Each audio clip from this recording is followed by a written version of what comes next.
for you. 48511 69585. That's going to be the same part number for the front and for the rear. They're made by Tokiko, but these are OEM Toyota replacements. Just want to show you real quick the way that that they're set up. They're the same front and rear. So what you do is you twist the new one, you twist it, and it'll actually expand.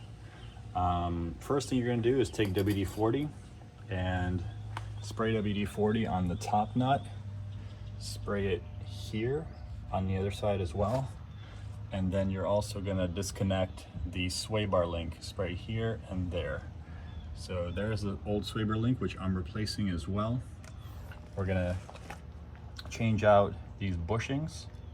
These are the new bushings that will sit in between these mounting plates. You're going to reuse the metal plates with the new bushings. It also comes with a new washer. I'm sorry, new nut. Some of the tools you're going to need is a 1/2-inch breaker bar like this. Okay. You're going to need a 22 millimeter for that top nut right there. You're going to need a 3/4 drive to remove the nut from the bottom, and you're going to need a 14 millimeter 1/4 to remove the bolt that holds the sway bar link. Okay, so it's pretty straightforward, pretty simple. The only hard part is when you remove the old shock. What you do is you take a pair of clamps like this, you clamp it on here as hard as you can. It'll wedge itself right there up against this. And then what you'll do is you're going to take this little plastic piece off. You're going to put your breaker bar here and go this way. And as you're going this way, with a lot of WD-40, it'll actually start turning. So there's no need to cut this off like a lot of guys were doing because they can't get that top nut to twist.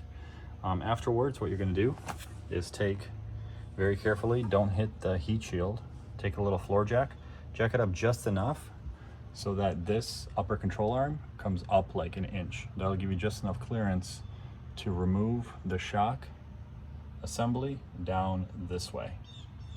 And that's pretty much it. Reverse installation is the same. Put this guy in first. Get the top nut tightened. Not all the way, but tightened. Then you're gonna lift this slightly so that your lower control arm comes up just enough so you can slide that bolt through. And then go ahead and put the new sway bar link in, and you're basically good to go. Just for illustration purposes, guys, I want to show you. You use a 3/4 wrench, and then you take your impact. You go on this side from the impact, and then hold that wrench while tightening down that bolt. This is going to be a 19 millimeter. Okay, once that's done, on top, you take some pliers like this, and then you're going to take a 7/8 wrench and snug that down. Just hand tighten, but make sure it's tight so it won't come off.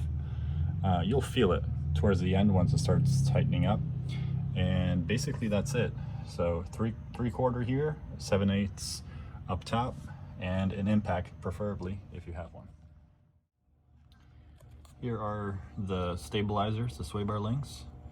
Here's the new one from Moog. Looks to be very well built. And then here's the old one. Very simple. This goes in like that, and then all you do is lift the lower control arm enough just so you can snug that tight top bolt down. And that is it. Very simple, pretty much self-explanatory. All right guys, so what I did to tighten up this this sway bar link bolt is you jack it up with the jack. Make sure you have the vehicle properly supported. Once that's jacked up, you take a tie down or whatever you have like this and tie it down to something so that the sway bar stays down, because you're not going to be able to press this down. And then you can finally tighten that bolt down with the new bushings. So a little bit of a pain in the ass, but it's doable.